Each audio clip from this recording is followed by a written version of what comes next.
Momentum continues to build for war between Russia and Ukraine. There are now 127,000 troops flanking Ukraine on three sides. Russia is setting up field hospitals along Ukraine's borders, an ominous sign that wartime is nearly upon us. US, British, and Canadian embassy staff have been ordered to evacuate, and travel warning advisories have been issued to its citizens. The US is continuing to send tons of strategic weapons and munitions, now totaling $2.5 billion worth, and has 8,500 troops now on red alert standby, while more military support continues to pour in by NATO countries. While this conflict seems to have reached its boiling point, Russia and the West continue trying to talk it out, but both sides have dug in and now seem deadlocked. Will Russia invade Ukraine? Could World War III break out? What many military analysts worry about most is that Putin's increasing propaganda could heighten tensions even further, creating a hair-trigger type conflict that, well, only takes one miscalculation for this whole mess to escalate into full-blown war, or worse, World War III.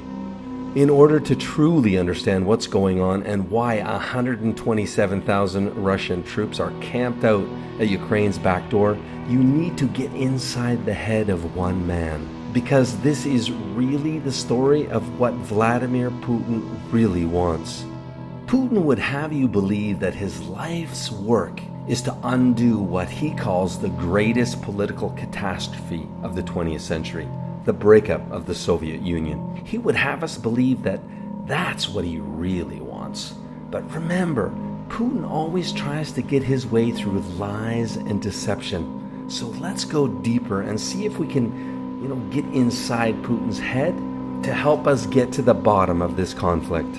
On July 12, 2021, Putin went so far as to write a propaganda essay he entitled "On the Historical Unity of Russians and Ukrainians." Sounds propaganda-ish, doesn't it? Which was of course designed to further feed his propaganda machine. For example, in his essay he called Ukraine and Russia one people. He called to liberate the Ukrainian people and go back to the good old days of the USSR. His essay makes him look like the greatest Russian patriot of all time, and makes us believe that the reunification of the great Russian motherland is his life's greatest ambition. In his writing, he even has the gall to blame the breakup of the Soviet Union on the United States. Of course, he so eloquently disguised it by saying that the guilty party were, quote, those forces that have always sought to undermine our unity. Okay, welcome back to Russia-Ukraine Conflict Explained, No BS, Part 2. In this and upcoming episodes of our series, we're going to go deep from inside Ukraine to uncover the who, what, where, why, and how of this mind-blowing conflict between Russia and Ukraine, so you guys can hopefully make sense of it all. Now, before we get going here, make sure you subscribe and you smash that bell notification so you don't miss out on the inside scoops exposing the hidden truth as reported from government sources inside Ukraine, as we continue to bring you the front line of this conflict from Ukraine. So let's start by digging into Putin's real motives to see why he's gone to such great lengths to stage this hybrid warfare with Ukraine and brainwash all of us to believe his big lie. Now, if you missed part 1, you'll want to go click on the link in the description below this video, and you'll see how it is he's getting away with brainwashing pretty much all of us on planet Earth. Also, in part 1 of our series, we explain the how Putin is planning to get what he really wants. I mean, while he continues to amass, 127,000 troops or so at Ukraine's borders now, Putin still maintains the same narrative. I really don't want to invade Ukraine, but, right? Rather confusing, isn't it? And Western countries say they fear Putin may be planning to invade. Russia denies this, but has said it could take unspecified military action unless its security demands are met.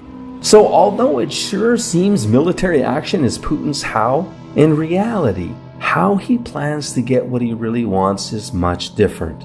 It's a masterfully planned strategy of brainwashing, fear, and intimidation through classic Soviet hybrid warfare tactics. You can find our full series of explainer videos on this conflict in the playlist link in the description below this video now. First, let's ask the number one cover-up question: why? Why is Putin staging this hybrid warfare with Ukraine?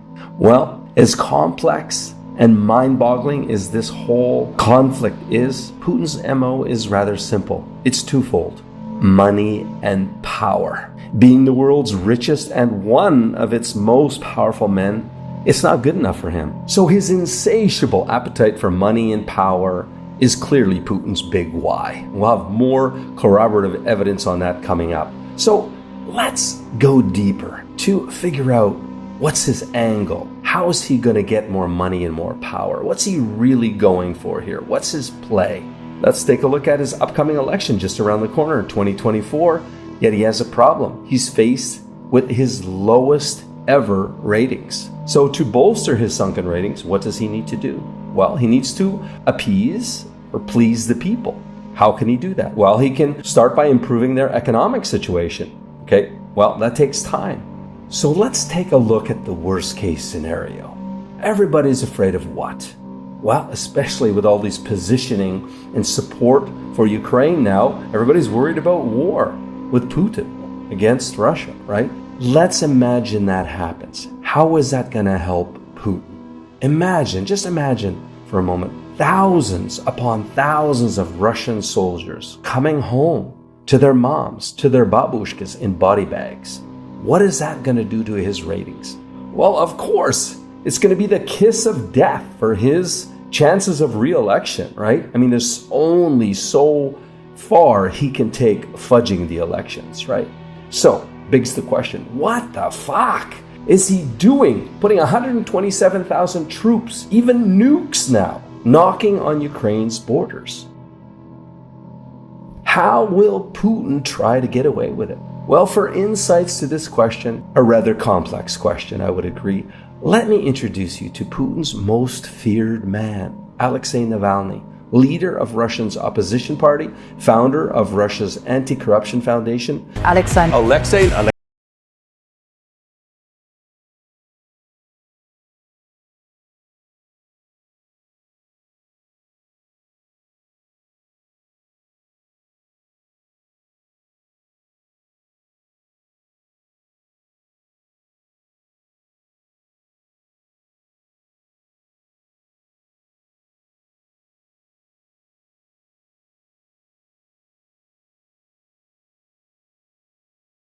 Putin sees Navalny as such a high-risk threat to his future presidency, which is everything to him, because without his power, his money, and all his cronies' money will be gone. If he were to lose power, the chances of him retiring peacefully are very, very slim. The chances of his cronies retaining their ill-gotten wealth is close to zero. So, he feared him so much he tried to actually take him out with lethal poison. And that when that failed, he locked him up and threw away the key in a maximum Russian security penitentiary just to silence him. So let's take a look at what Putin's most feared nemesis has to say to better understand what Putin is really up to. Well, in his infamous Time interview, Alexei Navalny said Putin only respects two things: strength and power, and he will use every sign of weakness in his favor. Remember, this is Putin's most feared man. But why is Putin so afraid of Alex Navalny anyways? Navalny threatens the only thing Putin values more than money: power. If he were to lose power, the chances of him retiring peacefully are very, very slim. The chances of his cronies retaining their ill-gotten wealth is close to zero. Let's take a look at this to see how Putin stays in power and likely will remain in office till 2036. Tens of thousands of Russians took to the streets, sparked by the imprisonment of one man, an anger about social injustice, political repression, and staggering corruption at the heart of the Kremlin. Since then, the repression has escalated as Putin seeks to silence all dissent. The elections were rigged. Putin's United Russia won, retaining a 2/3 majority in parliament, big enough to enable Putin to change the Russian constitution. And it wouldn't be the first time. In 2020, he pushed through amendments that will allow him to remain in office for at least another 16 years. As the 2024 presidential election approaches, Putin has a personal vested interest in ensuring the opposition cannot compete. Navalny says Putin's hybrid war strategy has been in play actually since at least 2014, probably earlier. And such strategy would make a full-scale invasion and an occupation of Ukraine as counterproductive and thus highly unlikely. Not because he cannot do it, but rather because he can. But because it's not needed, it's costly, it's extremely risky, and frankly, would be counterproductive for Putin. It just wouldn't make any sense. In Time magazine's interview with Alex Navalny, they asked him this question, I quote, "What do you make of the broader standoff and outgoing negotiations between the US and Russia over Ukraine, NATO, and the future of European security? What do you make of it, Navalny?" He said, to paraphrase, "Time and time again, the West falls into Putin's elementary traps. He issues some insane, laughable demands, like his latest ones about pushing NATO country membership back to 1997. And then, if he doesn't agree, he'll pull off some BS, something shocking. Instead of ignoring his nonsense, the US accepts Putin's agenda and runs to organize some kind of meetings, some kind of entertainment of concessions, just like a frightened schoolboy who's been bullied by a classmate. Then they declare, okay, if you pull something, we will impose harsh negotiations. That's exactly what Putin needs and wants, because it follows that if he does not attack Ukraine, well, then there won't be any sanctions, right? He didn't do anything bad. There'll just be the carrot, no stick. Well, with that, Putin's combination is complete. Putin doesn't need to worry about any sanctions that were nearly imposed on him and his cronies. They're canceled entirely because, well, he's been a good boy now. Yet since they promised Putin the carrot, he gets the carrot and no stick. So it's a total win. It's a landslide victory for Putin. He gets what he wants, or at least part of what he wants, with no consequences. These two move combinations are elementary and obvious by Putin. But as Navalny says, I just can't wrap my head around how Putin pulls this shit off with American politicians time and time again. President after president. Rinse and repeat. Threaten to escalate, negotiate, get concessions, pull back. It's like his magic recipe to get what he wants and get off scot-free, despite the huge international costs he's inflicted on us all. One of our first clues about what Putin's really going to pull off was in his statement, speaking at an economic forum in early June 2021, calling to question the future of Russian gas transit through Ukraine, stating that it will depend on Ukrainian goodwill. What is that? Also in early June 2021, Ukrainian President Zelensky told US senators visiting Kyiv that as soon as Nord Stream 2 is operational with gas flowing, Russia will find a way to squeeze Ukraine out of its lucrative gas transmission business, which would cost Ukraine an estimated $3 billion USD a year, would in essence render Ukraine's army defenseless because it could no longer fund itself. According to Yuri Vitrenko, CEO of Ukraine's energy giant Naftogaz, Putin's primary purpose for creating a war with Ukraine is to give an excuse to blow up the existing gas pipeline that delivers Europe's 35% gas shortfall from Russia across Ukraine. But he wants it to look accidental, of course, which is what this whole elaborate NATO BS pretext is all about. So, do you remember Putin saying that if the West doesn't give in on his demands, his outrageous, unreasonable demands, he'll mount a geo-targeted military response in Ukraine. Do you remember that? That's what I'm talking about. His geo-targeted military response in Ukraine is simply to blow the gas pipeline. He's in with his Air Force, bomb the pipelines, and out. No casualties, no fuss, no muss.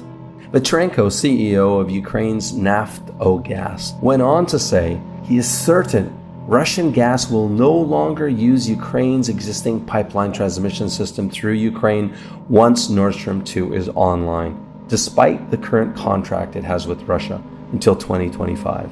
Ukraine's Interior Minister Arsen Avakov also recently predicted that Russia may not even honor the present contract and warned that Moscow could even sabotage the existing Ukrainian pipeline network in order to necessitate the immediate opening of Nord Stream 2, failing which Europe will plunge into a full-blown energy crisis this winter, with Germany bearing the brunt of the worst of it.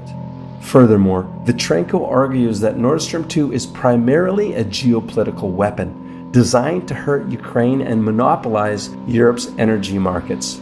Vitrenko goes on to say, the truth is that Russia only understands force. The US and the rest of the democratic world should show strength and unity.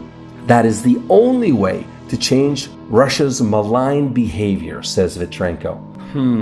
Haven't we heard the very same warning by Putin's arch nemesis Navalny? In fact, Navalny, the man who knows Putin best, urged Biden to stand up to Putin in his Time magazine exclusive interview. As Navalny explains, with mafia and authoritarian dictators like Putin, it's all about their power, their money, and that's their only Achilles heel. So any effective deterrent, it really must hit them where it hurts most, their money and their power. It's really that simple. Let's think back to what the Biden administration have done. Have they effectively done that? Yeah, right. Quite the opposite. Remember Biden's pathetic display of weakness where he practically green-lighted Russia's invasion of Ukraine as long as it was quote-unquote only a minor incursion. Russia will be held accountable if it invades, and it depends on what it does. It's one thing if it's a minor incursion. So now can you clearly see how Biden is falling right into Putin's hybrid warfare trap? I mean, it's playbook, guys. Just as Navalny warned, Biden's behavior is embarrassingly like a frightened schoolboy who's been bullied by a classmate. And as a result, Putin clearly sees Biden as the pussy he really is. And that's apparent from Putin's increased hardline position towards his unreasonable demands and his further military advancements on Ukraine's borders, with troops now reaching a whopping estimated 127,000. Have you heard this one? On January 20th, the Republicans came to the rescue. Fingers crossed. They stepped up and grew a brass pair big time by introducing the new Putin Accountability Act to Congress. It will deliver an unprecedented, crippling preemptive blow, hitting Putin and his oligarch cronies personally, just as Navalny said we need to do, attacking what's believed to be their trillions in personal wealth. Many insiders believe it's our best bet at ending this nightmare conflict peacefully and in the West's favor. So let's take a look at what exactly is the Putin Accountability Act and how it will hit Putin below the belt. First, it labels Russia as a state sponsor of terrorism and sets out not to only sanction Russia, but moreover impose personal sanctions against Putin, his family, including his 2 daughters, his lover, former Olympic gymnast Alina Kabayeva, government officials, every member of his cabinet, the heads of Russian law enforcement agencies, and Putin's closest oligarch cronies, which, well, that's his real presidential mandate, is to protect their ill-gotten trillions. And don't kid yourself, his life depends on it. If he were to lose power, the chances of him retiring peacefully are very, very slim. The chances of his cronies retaining their ill-gotten wealth is close to zero. In a press release on January 26, it seems Biden might have hinted about the Putin Accountability Act coming down the pike. Would you ever see yourself personally sanctioning him if he did invade Ukraine? Yes, You would? I would see that. So why is the Putin Accountability Act the strongest sanctions ever directed at any country's leader ever in history? Well, let's take a look at them. So get this. 1, it immediately calls for the shutdown of Nord Stream 2 pipeline. That's it. It will not open.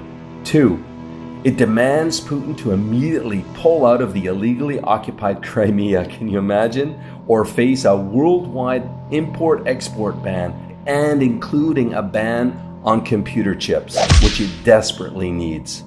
3, it kicks Russia out of the international SWIFT banking system, meaning they can no longer transact dollars in business. That would be a crippling blow. And if you think Russia's new SWIFT replacement system will safeguard him, not even close. It doesn't even replace 3% of the loss that the SWIFT system will incur. 4, it imposes sanctions on Russia's financial sector. And 5, it bans Russian sovereign debt in the secondary market. Again, a crippling financial blow to Mother Russia.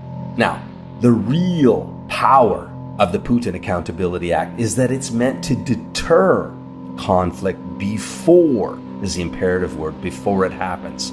It stands up to Putin now as a preemptive offensive strike, hitting him where it hurts most, going after the few people he actually cares about in this world. It's straight from Putin's own mafia boys playbook, seizing Putin's estimated $225 billion in hidden assets abroad, and his oligarch cronies' estimated trillions in illicit fortunes accumulated in assets abroad. This will be the very first time in history that the US government actually goes after the people that launder Putin's alleged stolen billions and profit from his gangsterism, while the powers that be have estimated Putin's illicitly contrived net worth at $225 billion. Navalny is adamant that Putin is by far the richest man in the world. And if you add in his oligarch partners in corruption, the total is believed to be in the trillions. That's the power Putin already wields. Next, in our upcoming part 3 of the Russian-Ukrainian conflict explained, we're going to cover 1, if, as Biden says, war is imminent, and if so, when? When is Russia likely to invade Ukraine? And guys, as I promised you in part 1, I'm going to share if and when my family flees Ukraine, so you know how serious I am about the intel I'm digging up, boots on the ground here in Ukraine. 2, the 5 biggest reasons and telltale signs Russia is unlikely to invade Ukraine. And 3, if Ukrainian people are actually afraid of a Russian invasion, and why. 4, if you have real estate, bank accounts, or other assets in Ukraine, are they in jeopardy, and how can you protect them? Now make sure you subscribe and smash that bell so you don't miss out on our continued inside coverage of the Russian-Ukrainian conflict explained, no BS. Imagine meeting as many beautiful traditional ladies as it takes until you meet the one. That's exactly what you can win right now. Just comment, subscribe and share. The winner will be announced live right here.